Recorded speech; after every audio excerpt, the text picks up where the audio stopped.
Hello everyone, a warm welcome to all of you at our YouTube channel CS Ansar and this is CS Stuti Mahajan। तो आज के session में हम discuss करेंगे changes in ITI 2 for the assessment year 2025-26। Let's सी।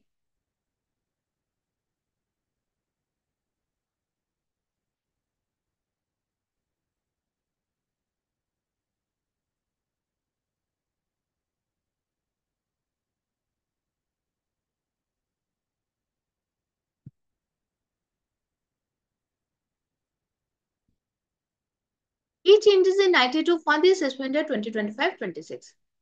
तो सबसे पहले अगर हम बात करें ITI 2 की, तो ITI 2 एक तरह से एडवांस वर्जन है ITI 1 के लिए। ठीक है। तो ITI 2 किन के लिए, कौन कौन से लोग हैं जो कि एलिजिबल हैं? इंडिविजुअल्स, HUF, जिनकी इनकम फ्रॉम सैलरी है, अगर उसके साथ उनकी कोई हाउस प्रॉपर्टी से इनकम है, कैपिटल गेन से या अदर सोर्सेज से इनकम है, तो वो अपना ITI 2 जो है वो फाइल कर सकते हैं। ठीक है। ITI 2 के लिए ऐसे कौन से लोग हैं जो कि एलिजिबल नहीं है? जिनकी PGBP से इनकम है, means profit and gains from business और प्रोफेशन। अगर आपकी बिजनेस और प्रोफेशन से कोई इनकम है तो उसके लिए आपके लिए ITI 2 नहीं है। तो आज के सेशन में हम डिस्कस करेंगे कि असेसमेंट ईयर 2025-26 के अंदर ITI 2 को फाइल करते हुए कौन कौन सी चेंजेस आई हैं और कौन कौन से चेंजेस का आपको ध्यान रखना है। तो सबसे पहले यहाँ पर ITI 2 के अंदर जो चेंजेस आई है वो है फॉरेन एसेट्स को लेकर। अगर आपके पास भी कोई फॉरेन एसेट्स है, मींस इंडिया की टेरिटरी के बाहर, इंडिया से बाहर फॉरेन के अंदर अगर आपके पास किसी भी तरह के एसेट्स हैं, तो उसका डिस्क्लोजर आपको ITI 2 के अंदर देना मैंडेटरी कर दिया गया। ठीक है। तो किस किस का आपको देना है, उसका एक्सपेंडेड वे में डिस्क्लोजर इसका देना है फॉरेन एसेट्स। फॉरेन एसेट्स के अंदर क्या है? Including bank accounts. अगर आपके पास कोई इंडिया के बाहर कोई बैंक अकाउंट है, उसका डिस्क्लोजर देना है। फाइनेंशियल इंटरेस्ट कोई आ रहा है, इमूवेबल प्रॉपर्टी हेल्ड अब्रॉड। तो इंडिया के बाहर अगर आपने किसी भी तरह की कोई इमूवेबल प्रॉपर्टी रखी हुई है, या फिर आपका कोई बैंक अकाउंट आपने कोई ओपन करके रखा हुआ है, या किसी और तरह की कोई भी इन्वेस्टमेंट आपने इंडिया के बाहर की हुई है, तो उन सब की डिटेल्स आपको ITI 2 के अंदर देनी है। तो उसके लिए a dedicated schedule FA has been introduced to capture all these foreign asset and income details comprehensively। तो उसके लिए ITI 2 के अंदर आप देखेंगे एक शेड्यूल वहां पे इंट्रोड्यूस किया गया है, शेड्यूल FA। तो जो शेड्यूल FA क्या है? Foreign assets. तो शेड्यूल FA आप इसको आपको फिल करना है अगर आपके पास किसी भी तरह के कोई फॉरेन एसेट है या फिर बाहर से कोई आपके पास इनकम आ रही। नेक्स्ट जो मेजर चेंज हुआ है वो हुआ है कैपिटल गेन्स को लेकर। तो कैपिटल गेन्स के अंदर आपको पता है कि 23 जुलाई 2024 से इससे पहले भी हमने वीडियोस में शेयर किया था कि कैपिटल गेन्स के अंदर एक मेजर चेंज आया था कि 23 जुलाई 2024 से जो इंडेक्सेशन का बेनिफिट है वो खत्म कर दिया गया। उससे पहले अगर आपने कोई भी प्रॉपर्टी सेल की है तो उसके ऊपर आपको इंडेक्सेशन का बेनिफिट जो है वो मिलेगा। लेकिन लेटर ऑन जो है वहां पर इंडेक्सेशन का बेनिफिट उन्होंने खत्म करके लॉन्ग टर्म कैपिटल गेन जो कर दिया एट द रेट ऑफ 12.5% कर दिया। अब सेम वे में जिस तरह से उन्होंने लॉ के अंदर चेंज किया उसी तरह से उन्होंने फॉर्म के अंदर चेंज कर दिया। अभी जब आप ITI 2 फाइल करेंगे, वहां पे जब आप अपना कैपिटल गेन्स का कॉलम चेक करेंगे तो कैपिटल गेन्स के अंदर आपको स्प्लिट किया हुआ कॉलम दिखाई देगा।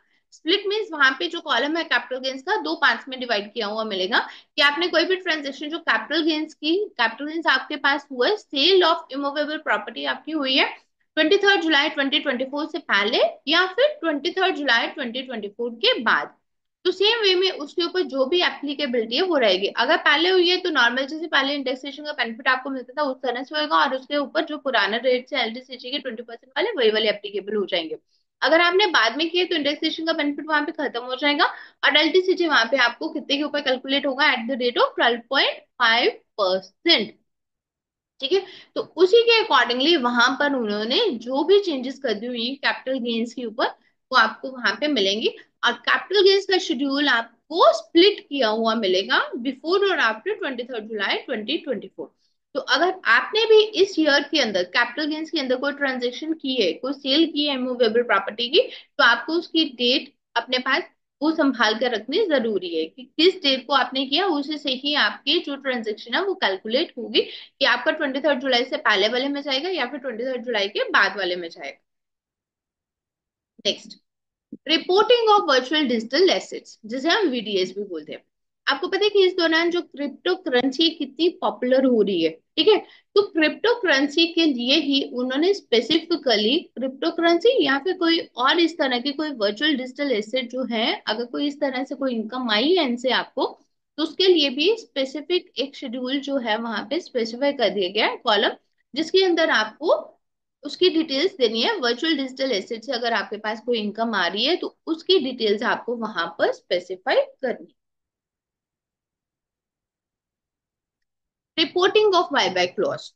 बायबैक लॉस को समझने से पहले हम क्या करेंगे, अगर आपके पास डिविडेंड की इनकम आ रही है तो डिविडेंड की इनकम को इस बार मैंडेटरी कर दिए कि आपको वो दिखाना है इनकम फ्रॉम अदर सोर्सेज के अंदर। अब उसका रीजन बताते हैं क्यों है। आपने डिविडेंड से जो इनकम आई है उसको दिखा दिया income from other sources. Then आपके पास 1 अक्टूबर 2024 से क्या कर दिया, capital losses on share of buybacks are allowed if the related dividend income is reported under income from other sources, ठीक है।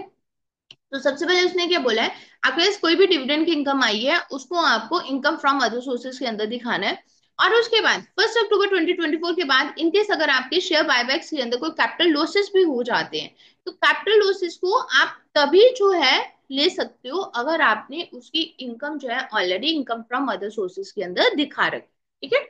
तो डिविडेंड से इनकम आ रही है, इनकम फ्रॉम अदर सोर्सेज से दिखाओगे, इनकम फ्रॉम अदर सोर्सेज के अंदर दिखाओगे। अगर आपके कोई कैपिटल लॉसेस हुए हैं उसको अलो तभी मिलेगा, तभी वो अलो किए जाएंगे अगर आपने डिविडेंड को इनकम फ्रॉम अदर सोर्सेज में दिखाया हुआ है।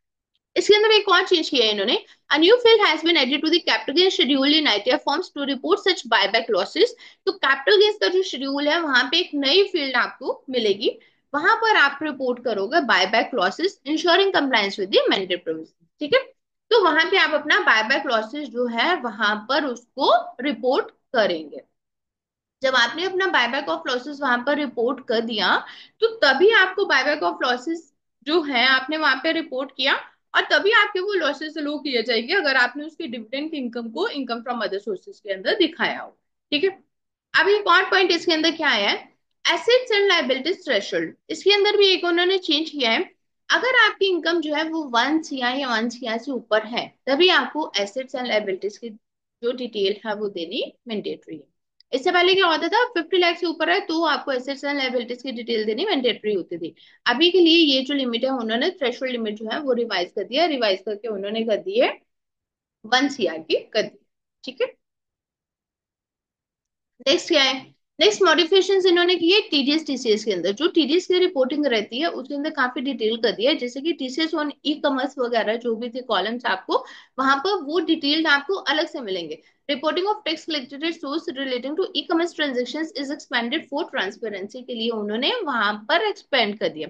और reconciliation with form 26 AS AIS forms के साथ जो है आपको पता है कि ऑलरेडी डाटा जो है आपके IT2 के अंदर प्रीफिल्ड होकर डाटा आपको मिलेगा, लेकिन फिर भी हम लोग क्या बोलते हैं कि आप अपने 26 AS और AIS की इंफॉर्मेशन को जरूर जो है रिकंसाइल करें, ठीक है। हालांकि कोई मेजर चेंज उसके अंदर नहीं मिलती है, हमेशा वो सेम ही मिलेगा, लेकिन इनकेस अगर फिर भी कोई ऐसी इंफॉर्मेशन है जहां पे आपको लगता है कि कोई चेंजेस हैं तो आप उसको एडिट करके करेक्ट कर सकते हैं। और चैप्टर 6A की जो डिडक्शंस है उसके अंदर उनको डिटेल वहां पे कर दिया गया है।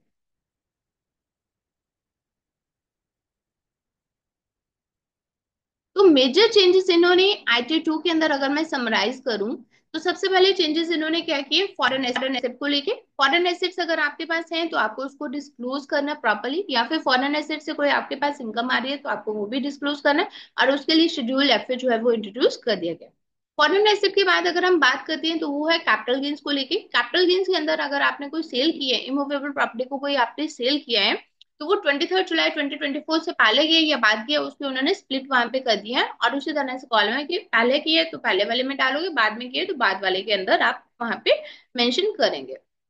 जो इनकम फ्रॉम अदर सोर्सेज है उसके अंदर अगर आपके पास कोई भी डिविडेंड इनकम हाई है तो उसको आप इनकम फ्रॉम अदर सोर्सेज के अंदर वहां पर दिखाएंगे। और उसी की वजह से अगर आपके पास कोई कैपिटल लॉसेस हुए हैं, बायबैक ऑफ शेयर से कोई कैपिटल लॉसेस हुए हैं, तभी वो अलो किए जाएंगे अगर आपने उसकी डिविडेंड इनकम को इनकम फ्रॉम अदर सोर्सेज के अंदर दिखाया हुआ है। जो वीडीएस का है, अगर आपने कोई क्रिप्टो करेंसी है उसका डिस्क्लोजर जो है वो आपको करना है। एसेट्स एंड लायबिलिटीज को डिटेल में आपको तभी डिस्क्लोज करना है अगर आपकी इनकम जो है वो 1 CR या 1 CR से ऊपर है। जो टीडीएस है वहां पे आपको इस पर ही आपको जो वो काफी इलेबोरेट होके मिलेंगे। और चैप्टर 6A की जो डिडक्शंस हैं वो उसके अंदर भी उन्होंने काफी डिटेल ड्रॉप डाउन मेन्यूज जो है वहां पे दे दिए हैं। तो IT 2 के अंदर जो मेनली चेंजेस आए हैं वो हमने डिस्कस कर लिए हैं। इसके बाद भी इनकेस अगर आपकी कोई क्वेरीज आती हैं तो आप हमें 1 to 1 कांटेक्ट कर सकते हैं। तो this is all for today and stay tuned. Thank you.